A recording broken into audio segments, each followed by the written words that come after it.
Okay, good day everyone. Today, ipapaliwanag natin ang Thermal Thermal System, also called as CSP or Concentrated Solar Power.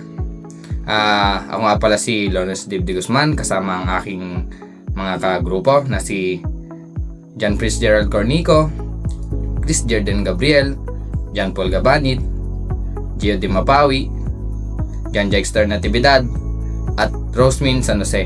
Kami ay nagmula sa BSEE 3A na pinamumunuan ni Engineer Marben Bartolome.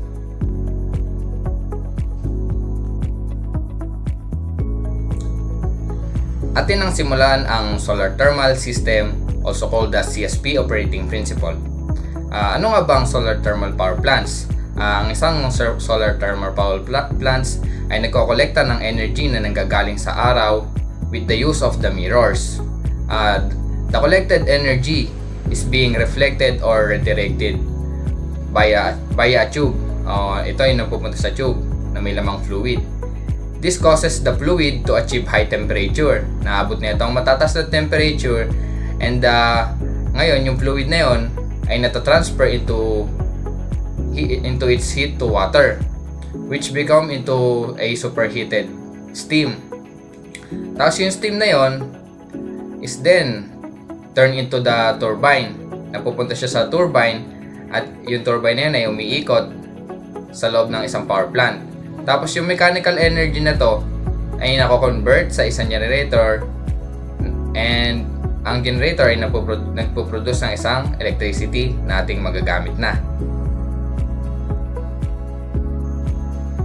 Ngayon, tumungo naman tayo sa types of solar thermal systems, also called as CSP. Una, meron tayong parabolic trough. Susunod yung solar tower. At susunod yung linear Fresnel reflector. Mapapaliwanag natin itong mga to sa mga susunod na slide. Parabolic dish node. Despite meron siyang iba't ibang uri ng types, STS operate ng parehas na principle. Nag-operate ito ng parehas na principle. And it refers on the previous slide. They differ only in collecting sunlight and concentrating it into a certain point. Ayan, nagdoon lang sila nagkakaiba sa pagko-collect ng sunlight na concentrate ito into a certain point. Ngayon, tumungo naman tayo sa parabolic trough general description. Etong mga trough na to, meron silang line of focus collectors. Nakalinya sila into rows in a solar field, and it is composed of a long parabolic shaped reflector. Ganito, parabolic, para siyang pasi. Tapos yung reflector na to concentrate into incident sunlight on the pipe. Yung sa gitna ng reflector meron siyang pipe na nagra-run down to the middle. Tapos after nun, yung meron din tayong solar tracking system.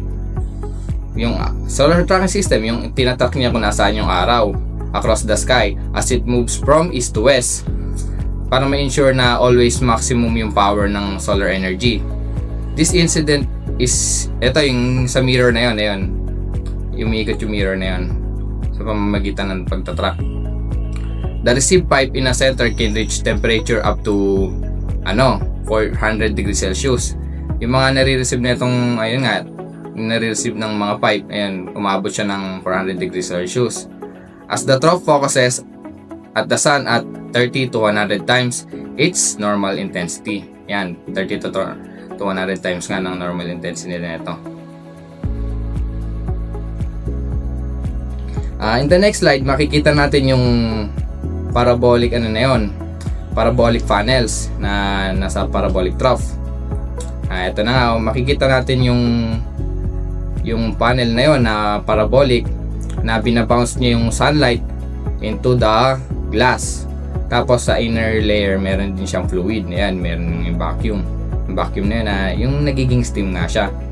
Makikita natin kung paano nagbabounce light, paano kinokolekta, tsaka paano siya dumadaloy.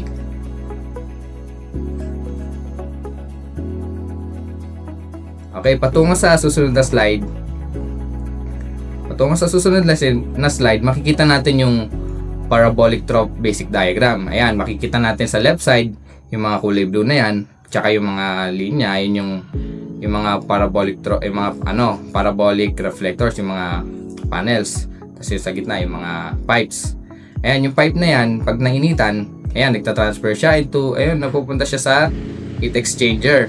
Tapos yun nga, napupunta naman yun, yung mga steam na yun, into the steam turbine. Yung steam turbine naman, pinapaikot, ayan, gamit yung steam na yun, umiikot siya sa steam turbine, tapos yung kakonekta ng steam turbine is yung generator. Tapos yung generator, yung mga nakuha niyang energy, tinatransform niya into electricity, and yung mga electricity na yun ay then transfer to our homes. Tapos yung mga nagamit naman na steam, ayan, bumabalik siya sa condenser na kino-condense siya para maging tubig. Ayan, cooler. Ayan, makikita natin yung cooling tower. Ito yung cooling tower na yan. Ayan, pinabalik niya ito sa system. Ayan, para maulit-ulit yung cycle ng maulit-ulit yung cycle ng parabolic trough para ma-generate yung power natin.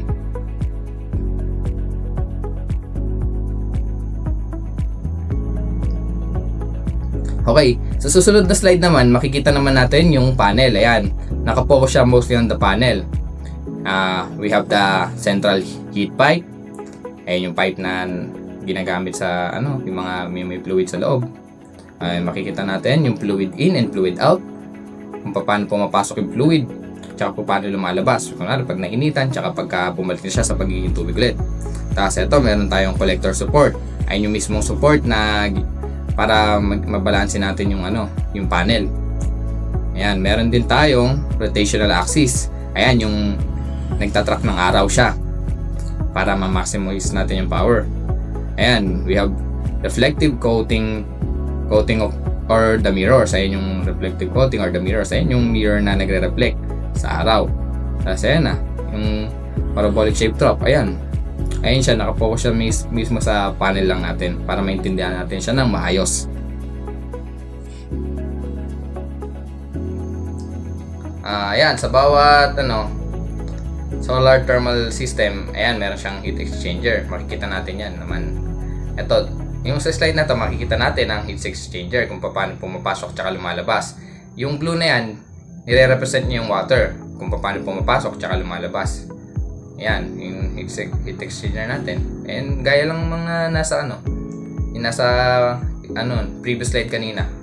Ayun lang siya kung paano lumalabas kung paano pumapasok yung tubig at saka paano lumalabas paano pumapasok yung steam din. Ayan, yung steam into water, ganun, para magamit natin ulit.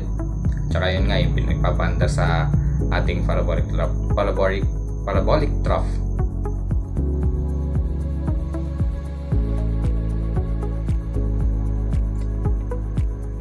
Okay, into the next slide, may figure ulit. Ayan, parang inuulit-ulit niya lang yung system. Ayan, yung gaya nga sinabi ko, yung cold fluid in, at saka heating medium in, tapos meron ding heated fluid out, tsaka heated medium out. Ayan, pinapakita lang yung daloy lang ulit kung paano pumapasok, tsaka lumalabas. Yung tubig, pagka pumasok siya, pagka naging tubig ulit siya, tapos paano siya lalabas bilang tubig na nainitan or magiging steam, tapos kung paano ulit yun ma-exchange.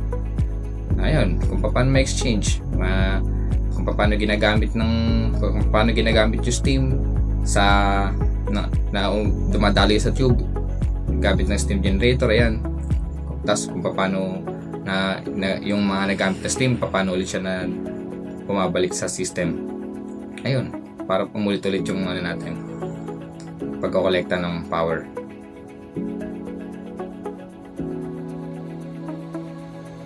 Okay, now makikita natin ang susunod na figure. Ito naman ay naka-focus mostly on the tube naman. And makikita natin sa tube side, meron dalawang tube side kung saan lumalabas tsaka pumapasok. Meron ding mga shell side. Ito, makikita natin yung mga shell.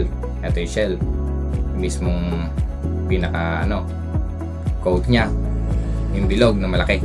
Tapos meron din tayong tube bundle, yung mga maliliit na tube na magkaka-connect ay mga nakabugkos. Ayan, na tube. Ayan yung tinatawag na tube bundle. Kasi ayan, yung shell side. Makikita natin siya sa taas. Ayan. Tsaka meron din siya sa baba. Yung mga pinagpapasukan, yung pinaglalabasan. Ayan. Makikita nyo lang kung paano siya dumadaloy. Tsaka, ayun nga, nakakonekta rin siya sa mga previous slides natin. Kung paano nga pinapadaloy, tsaka bumabalik. Ayun.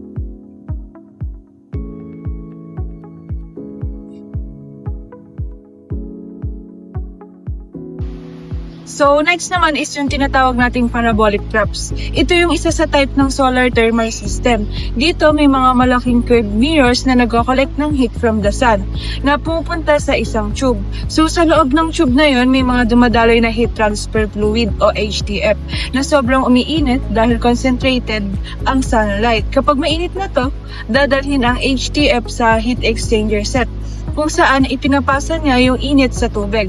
So, dahil dito na yung tubig nagiging high pressure steam. Yung steam na yon yung nagpapaikot sa turbine kung saan yung turbine naman yung nagpapa-under sa generator para makapag-generate ng electricity. So, ngayon naman, ano nga ba talaga yung tinatawag nating heat exchanger set o yung HTF? Yung HTF, hindi lang siya basta yung normal na liquid dahil kaya nito mag-sustain ng temperature up to 700 degrees Celsius. And siya rin yung ginagamit sa mga solar thermal system para maglipat ng heat sa mga parts nito.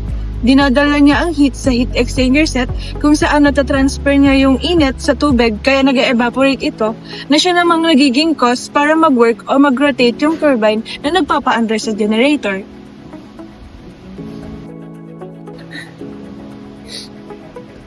So why use HTF instead of the direct system in which water is instantly turned into a steam by the heat reflected mirrors in solar thermal system or CSP? Tulad nga ng sabi ko kanina, kaya niya mag-maintain ng heat up to 700 degrees Celsius. Kaya mas kaya niya na mag-maintain ng init sa mas mahabang oras. Kaya siya talaga yung ginagamit sa mga solar thermal system dahil sa high temperature capacity niya para pagdating ng nighttime or ng cloudy days, makakapag-operate pa rin yung solar thermal system. So next is the diagram representation of parabolic throw solar thermal system. So in the solar field, we have the long parabolic reflector that is being lined up in a row. Next to it is what we call the thermal energy storage, which consists of hot salt tank and cold salt tank. Then next is the steam generator. Then down to power block consisting of turbine, condenser, and pump. So next is heat transfer fluid or what we call the HTF. So, ito yung mga technologies na ginagamit sa CSP or yung tinatawag din nating solar thermal system. So, una dito is yung air, next is water, next is molten salts, then next is glycol base and glycerol base, then lastly is synthetic oils.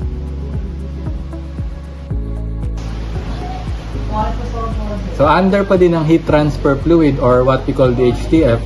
So, here are the powering characteristics which is being considered on what type of HTF yung ginagamit sa solar thermal power plant. So, yung unang characteristic dito is yung operating temperature. Then, next is life cycle. Pangatlo, ang heat transfer capability. Pangapat, ang heat storage aspect. Panglima, ang overall safety. And panghuli, ang cost. So, note that yung paggamit ng molten salt in a parabolic throw system ay maaaring heat or mapainit niya yung heat transfer fluid or yung HTF to 550 degrees Celsius. And ito rin yung tinuturi natin na better performance kumpara sa mga synthetic oils na kung saan yung heat or yung kakayanan lang niya na painitin yung HTF is only 400 degrees Celsius or less. Ayon yun kay Yuasa and others 2017. So next is solar tower working principle. So the setup includes an array of large number computer controlled sun tracking mirrors na mas kilala bilang heliostats. Sunlight can be concentrated as much as 1,500 times its normal intensity. So yung mga mirrors is gumagalaw in dual axis and are located at the ground level, which collects energy from the sun and then nire-reflect yun towards the receiver na matatagpuan natin sa HTF located at the top of the tower. So yung HTF is being heated at around 600 degrees Celsius. And just like in the parabolic throw, this HTF through pipes, it goes to a set of heat exchangers. Then it transfer heat to the water, thereby generating high pressure, superheated steam which is being used to turn a steam turbine.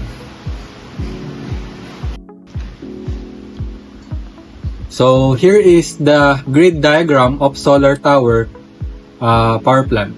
So as we can see on the left portion, meron dong heliostats na siyang nagko-collect ng energy from the sun. And then yun din yung nagre-reflect sa ating receiver na matatagpuan sa tower. So as we can see, yung mga heliostats is nakaharap siya or parang nakafocus siya doon sa may mismong tower.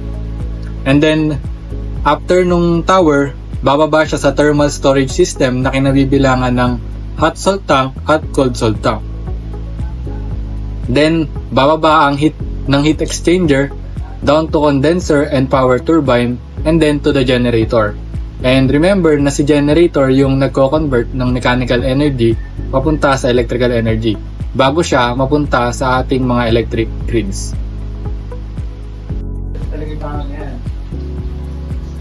So yun guys, no? Sa field ng solar tower ay nahati ng tatlong section. Una, ang solar field. Ito ay nagkakonsist ng heliostat, arc, at tower. Yung mga heliostat or yung mga salamin, sila ay sumusunod sa posisyon ng araw. Ire-reflect nila yung sunlight papunta sa central tower receiver. Then, sa tower, may dumadaan na HTF or yung heat transfer fluid. Dahil concentrated yung init, umiinit ng sobra yung HTF. Then, sa section na kasunod ay yung thermal energy storage. Dito, meron tayong hot and cold salt tank. Yung mainit na HTF ay pumupunta sa hot salt tank or yung imbakan ng mainit. Kapag kailangan gumawa ng kuryente, dadaan yung mainit na HTF sa heat exchanger. Doon ipapasa nito yung init sa tubig para maging steam. Pagkatapos mawala yung init, ibabalik siya sa cold salt tank. So guys, dahil dito, kahit wala ng araw, may naimbak pa rin na init, kaya tuloy-tuloy pa rin ang pag-generate ng kuryente. So last mga kapatid, ang power block. Ito ay nagko-consist ng turbine, condenser at pump.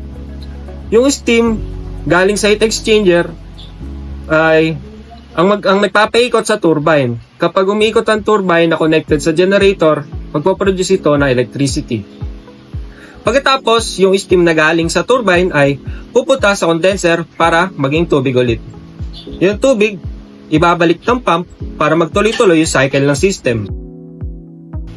So guys, dito makikita naman natin yung actual photo ng solar tower.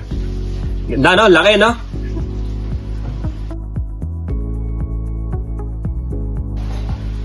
So dito naman tayo sa linear Fresnel reflector.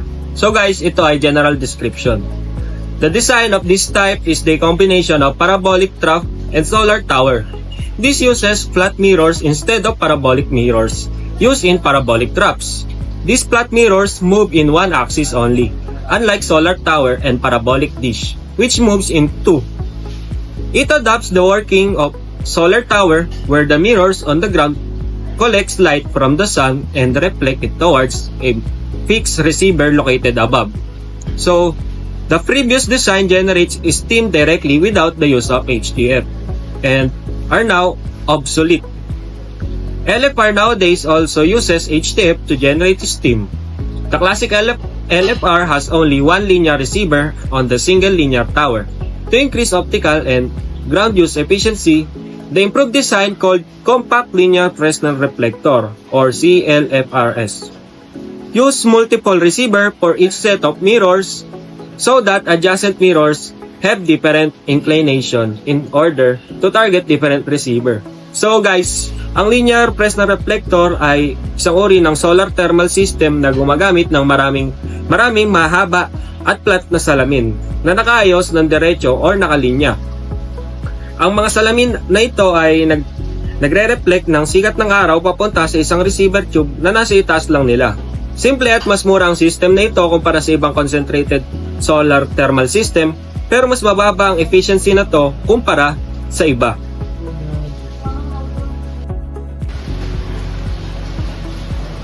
So guys, sana nakikinig kayo, no? Dito makikita natin ang simple concept ng linear Fresnel reflector. Makikita natin na yung light na nanggagaling sa sun ay re-reflect ng mga mirrors papunta sa absorber tube. At sa absorber tube, meron ditong secondary reflector para yung mga light na nare-reflect na hindi direct na tumatama sa absorber tube ay nire-reflect pabalik para ma-absorb lahat ng absorber tube. So, linear Fresnel reflector. So, meron siyang advantage at disadvantage. So, meron tayo ditong isang advantage at dalawang disadvantage. So, sa advantage, yung flat mirrors are used which are cheaper. So, dito, mas matipid itong gawin dahil nga flat mirrors na siya. So, di hamak na mas mura kaysa sa mga dekurba or mga parabolic mirrors natin. So, dahil simple lang design, mas madali rin itong i-maintain at install sa malawak na lupain. Next ay disadvantage naman. So dito naman, ang malaking problema rito ay ang shading effect niya o yung shadowing. So kung saan tinatakpan ng isang salamin ang katabi nitong kapag mababaw ang araw. So para maiwasan nito, kailangan mas malawak ang distansya ng bawat mirror, kaya mas malaking space o lupa ang kakailanganin dito. So next na disadvantage pa ay hindi ito nakakaproduce ng sobrang taas na temperature kumpara sa mga solar tower or parabolic trough. So dahil dito, mas mababa ang overall efficiency nito pagdating sa pag-convert ng init tungo sa kuryente.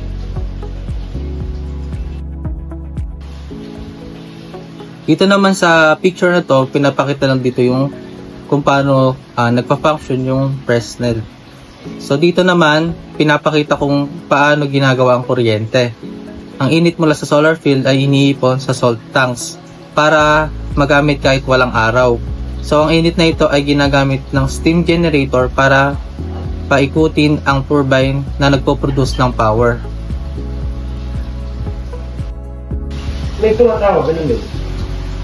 So dito naman sa next picture na to is pinapakita dito ang linear tracking. So kung saan ang mga salamin sa baba ay gumagalaw para laging nakatama ang reflection sa mga absorber sa taas.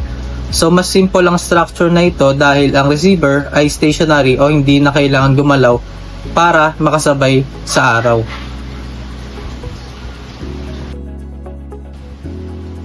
So lastly is itong picture na to. So ito ang actual na itsura ng plant kung saan makikita ang mababang hanay na ang reflectors na nakatutok sa linear absorbers.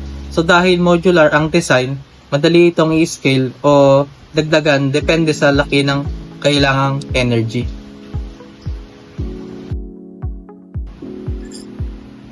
Parabolic dish description and operating principle. This consists of sets of flat mirrors combined to form a large parabolic dish that is attached to a motor sensor which tracks the movements of the sun in dual axis.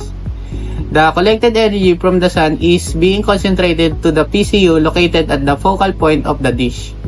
The PCU consists mainly of the thermal receiver and Stirling engine. The thermal receiver, which is a heat exchanger, transfers its heat to the Stirling engine, causing it to reciprocate. This reciprocating movement causes the rotation of the electric generator. These dishes can concentrate sunlight much better than parabolic trough, and the fluid run through them can reach temperatures upward of 750 degrees Celsius. Because of the limitation of size and small quantity of fluid, parabolic dish collectors and suitable for small-scale power generation, up to a few kilowatts. Dito natin makikita ang konsepto ng point focus collection. Ang design na ito ay ginawa para i-maximize ang energy density sa pamamagitan ng pag-align ng maraming salamin sa isang pa-curve shape o pa-dish. Ang pangunahing function nito ay ang pagsama-sama ng solar radiation sa isang maliit na receiver. Dahil kailangan laging nakatutok ang system sa pinakamainit na bahagi ng sikat ng araw, gumagamit ito ng sophisticatibong tracking mechanism na gumagalaw ng sabay sa posisyon ng araw sa langit upang mapanatili ang mataas na temperatura na kailangan para sa power generation. Pinapakita sa diagram na ito ang mechanical architecture ng buong system. Ang buong bigat ng concentrator at ang engine unit ay sinusuportahan ng isang matibay na vertical column na nagsisilbing pundasyon. Ang mga mechanical gears at drive units ang mga control sa bawat anggulo ng dish. Ang disenyo ay nakaset up para ang lahat ng enerhiyang tumatama sa surface ay mag-coverage sa thermal receiver. Ito ay isang closed system kung saan ang bawat mechanical parts ay nagtutulungan para siguraduhin ng thermal energy ay direktang maipasa sa conversion unit nang walang masasayang.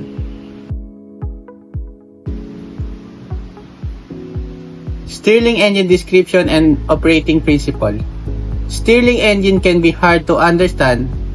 Here are the key points.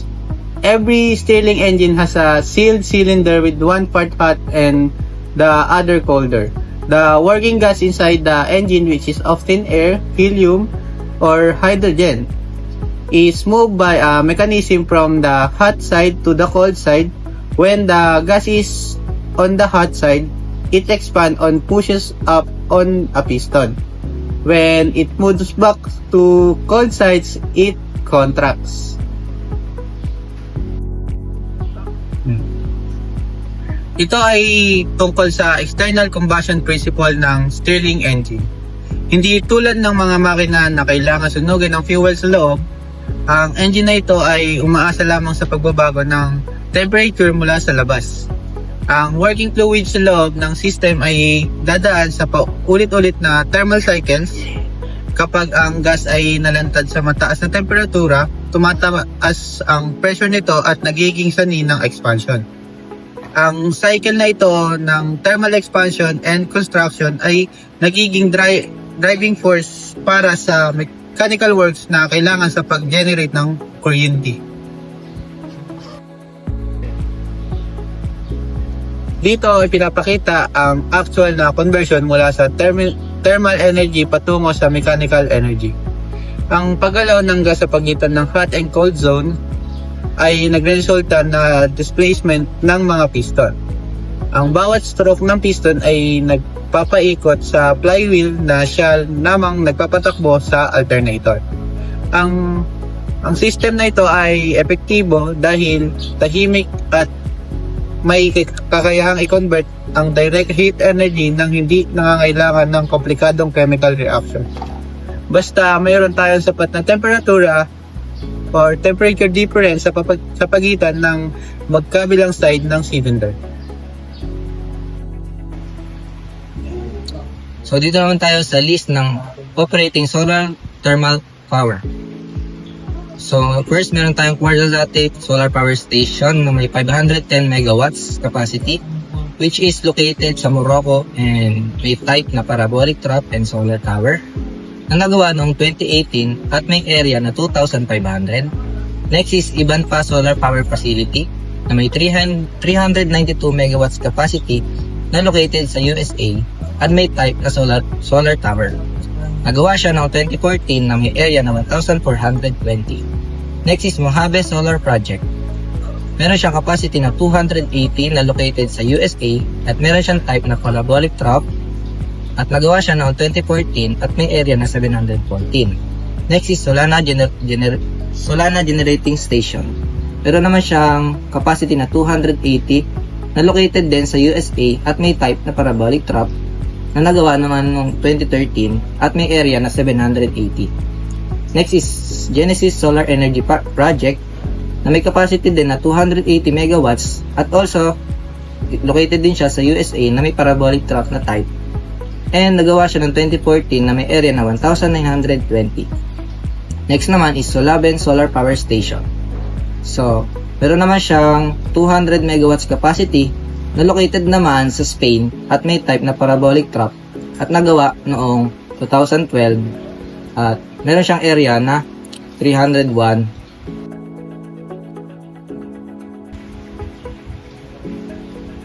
Lastly is Mohammed bin Rashid Al Maktoum Solar Park Phase 4. Meron naman siyang 600 megawatts capacity and 100 megawatts na located sa Dubai, UAE.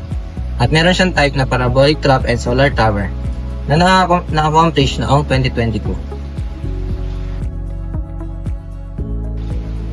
So ayun mga kapatid, salamat sa pakikinig. See you next time!